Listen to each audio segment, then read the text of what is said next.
अस्सलाम वालेकुम, कैसे हैं आप सब। आई होप बिल्कुल ठीक है। आज आपके लिए एक और ज़बरदस्त रेसिपी लाई हूँ। आज हम बनाएंगे आपके लिए आलू की कचौरी। बहुत मज़े की बनती है, इसको आराम से आप स्टोर भी कर सकते हैं।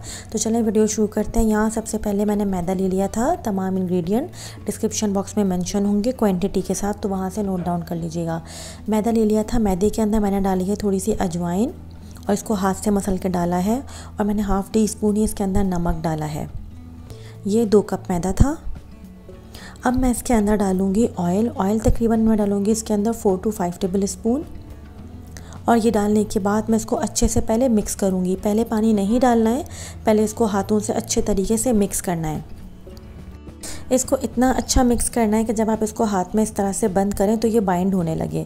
इसका मतलब है कि ऑयल अच्छे तरीके से जो है आटे के अंदर एब्जॉर्ब हो चुका है। अब आप इसके अंदर डालेंगे पानी।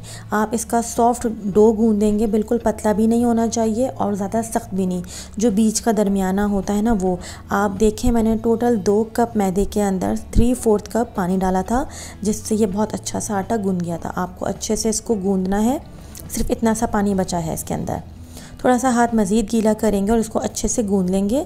आपको बिल्कुल जो है गुठलियों वाला आटा नहीं गूंदना, बिल्कुल फ़ाइन जैसे हम अपना रोटी का आटा गूंदते हैं बिल्कुल वैसे ही इसको गूंदना है। थोड़ा सा मैंने हाथ में ऑयल ले लिया है, ज़रा सा इसके ऊपर लगाया। इसको थोड़ा सा और गूंदूंगी और इसको ढक के रख दूँगी 20 मिनट के लिए, ताकि आटा को रेस्ट मिल जाए। इतनी देर के लिए हम बनाएंगे इसकी स्टफिंग। थोड़ा सा मैंने इसमें कढ़ाई में डाल लिया है ऑयल, और ऑयल के अंदर मैं फ़ौरन डालूँगी सबसे पहले ग्रेट की हुई अदरक। आपको पिसी हुई नहीं डालनी, आपको ग्रेट की हुई ही डालनी है। थोड़ी सी डालेंगे चॉप हरी मिर्चें, साथ ही डाल दूँगी मैं इसके अंदर धनिया पाउडर। अब जाएगा इसके अंदर थोड़ा सा ज़ीरा पाउडर, थोड़ा सा डालेंगे इसके अंदर हल्दी। और अब इसको पहले अच्छे से इस तेल के अंदर थोड़ा सा भून लेंगे। मसाले वरना कच्चे कच्चे से रहते हैं। आप चाहें तो आलू के अंदर इसको डायरेक्ट डाल सकते हैं, लेकिन मैं थोड़ा सा जो है तेल के अंदर इस मसाले को भून रही हूँ। अब डाल देंगे इसके अंदर थोड़ी सी कुटी हुई मिर्च, साथ ही डाल देंगे इसके अंदर मैश किए हुए आलू, जिनको मैंने पहले से मैश करके रख लिया था। और ये तकरीबन छोटे 3 आलू थे। इसको अच्छे से मिक्स करेंगे। अभी मैंने नमक इसमें नहीं डाला है। आपको ऑयल ज़्यादा नहीं डालना। अगर आप ऑयल ज़्यादा डाल देंगे तो जो हमारी ये स्टफिंग है ये हमारी कचौरियों में से बाहर आने लगेगी, क्योंकि उसमें ऑयल होगा तो वो स्लिप होगी। अब इसको थोड़ा सा और मज़ेदार बनाने के लिए मैंने इसमें डाल दिया है नमक। थोड़ा सा डाला है मैंने इसके अंदर आमचूर पाउडर, और डाल रही हूँ चाट मसाला। ये मैं आपको सिखा चुकी हूँ। आप चाहें तो पैकेट वाला भी यूज़ कर सकते हैं, लेकिन ये वाला चाट मसाला बहुत मज़े का बना था, तो ये डाल के देखिएगा, आपको बहुत अच्छा लगेगा। थोड़ा सा डाल दिया मैंने इसके अंदर हरा धनिया। इसको अच्छे से मिक्स करेंगे। आप देख लें ऑयल कितना सा था इसके अंदर, बिल्कुल भी ऑयल नज़र नहीं आ रहा है। बस आपको इसके अंदर ऑयल बहुत कम रखना है, इतनी देर के बस आपके मसाले जो हैं वो अच्छे से भुन जाए, उनका जो भी कच्चापन है वो निकल जाए। इसको अच्छे से मिक्स करने के बाद थोड़ा सा इसको टेस्ट कर लें। अगर नमक कम लगे या मिर्चें कम लगे तो थोड़ी सी नमक मिर्च और बढ़ा लीजिएगा। अब मैं इसको ठंडा करने के लिए रख दूँगी।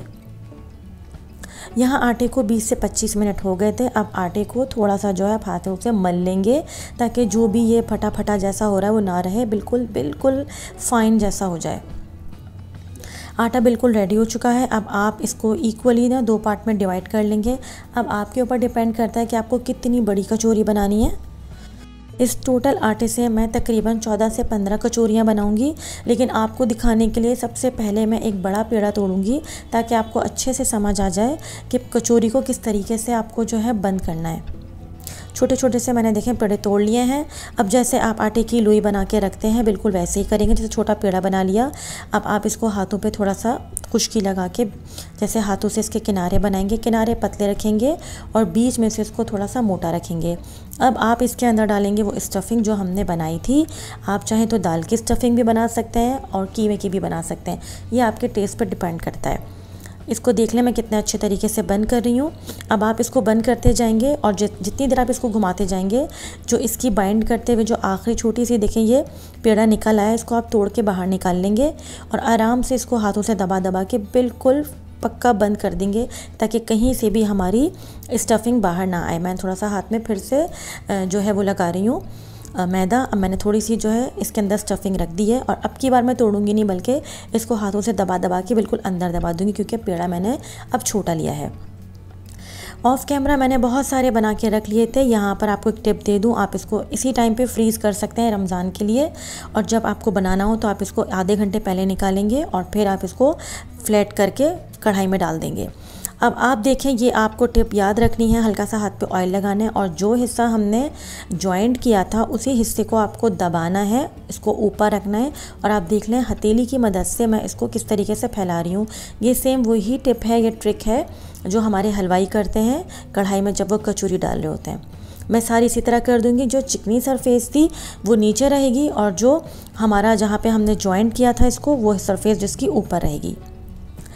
मैंने ऑयल डाल दिया था। अब जो हिस्सा हमने जॉइंट किया था ना, वो हिस्सा अब की बार नीचे जाएगा और जो प्लेन सरफेस थी वो ऊपर आएगा। आप देख लें, आपका ऑयल इतना ही गर्म होना चाहिए, इससे ज़्यादा गर्म होगा तो आपकी जो कचौरी है वो कच्ची रह जाएगी।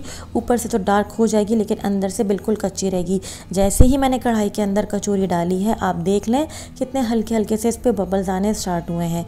आपको डालते ही चम्मच नहीं चलाना है, आपको 5 मिनट तक वेट करना है। कचौरी आराम से अपने आप जो है जब वो सिकने लगेगी तो ऊपर आने लगेगी और वो तेल के ऊपर तैरने लगेगी। आप चाहें तो कचौरी को घी में भी फ्राई कर सकते हैं, क्योंकि कमर्शियली आपको जो कचौरी मिलती है बाज़ार में वो घी में फ्राई की हुई होती है। अब आप देख लें मैं कितना अच्छा सा ये फूलने लगी है। अब इस टाइम पर जब 5 मिनट से ऊपर हो जाएं, कचौरी फूलने लगे, तब आप इसका फ्लेम बढ़ाएंगे और फिर आप इसको फ्राई करना शुरू करेंगे। टोटल हमें 10 से 12 मिनट लगेंगे कचौरी को फ्राई करने में। आपको तेज़ आंच पे ये काम नहीं करना है, पेशेंस का काम है, आराम से करें, क्योंकि जब इतनी बना ली है तो फ्राई करने में इसको पूरा टाइम दें, जल्दी जल्दी नहीं करें। कितना ज़बरदस्त इसके ऊपर आप देखें कलर आ गया, अंदर तक से सिक गई है और कितनी बबल की तरीके से फूल गई है। आपको एग्जैक्टली यही कलर रखना है। बाकी का बैच भी मैं इसी तरह फ्राई कर लूँगी। आप देख लें कितना ठंडा ऑयल है, ये तेज़ गरम नहीं है। जब आप कचौरी को फ्राई करके निकालें तो फ़ौरन कढ़ाई का चूल्हा बंद कर दें। बंद करने से ये होगा कि जो ऑयल है वो थोड़ा ठंडा हो जाएगा। जब ऑयल ठंडा हो जाए तब आप इसके अंदर कचौरी डालें। अगर आप तेज़ खौलते हुए तेल में डालेंगे कचौरी फूलेगी नहीं बल्कि बैठ जाएगी। मज़ेदार सी हमारी खस्ता आलू की कचौरी रेडी हो चुकी है। स्टफिंग आप अपने हिसाब से कर सकते हैं, चिकन की कर लें, आलू की करें, दाल की करें, कीमे की करें, ये आपके ऊपर डिपेंड करता है। बेइंतहा खस्ता, बेइंतहा कुरकुरी। इसको हरी चटनी के साथ सर्व करें, जो मैं आपको पहले सिखा चुकी हूँ। ये रेसिपी आपको ज़रूर ट्राई करनी है, अपना फीडबैक देना है। चैनल पे नए हैं तो सब्सक्राइब किए बगैर नहीं जाना। और आप सबका बहुत शुक्रिया कि आप सब लोगों को मेरी रेसिपीज़ बहुत पसंद आ रही हैं। देख लें कितना खस्ता थी और अंदर से कितनी अच्छे से सिक गई है। आप देख लें इसका कलर कितना ज़बरदस्त आया है। ज़रूर ट्राई करिएगा, अपना फीडबैक दीजिएगा। तो फिर अगली एक रेसिपी तक के लिए सबा फुरकान को इजाज़त दीजिए। दुआ में याद रखिएगा। टेक केयर, अल्लाह हाफ़िज़।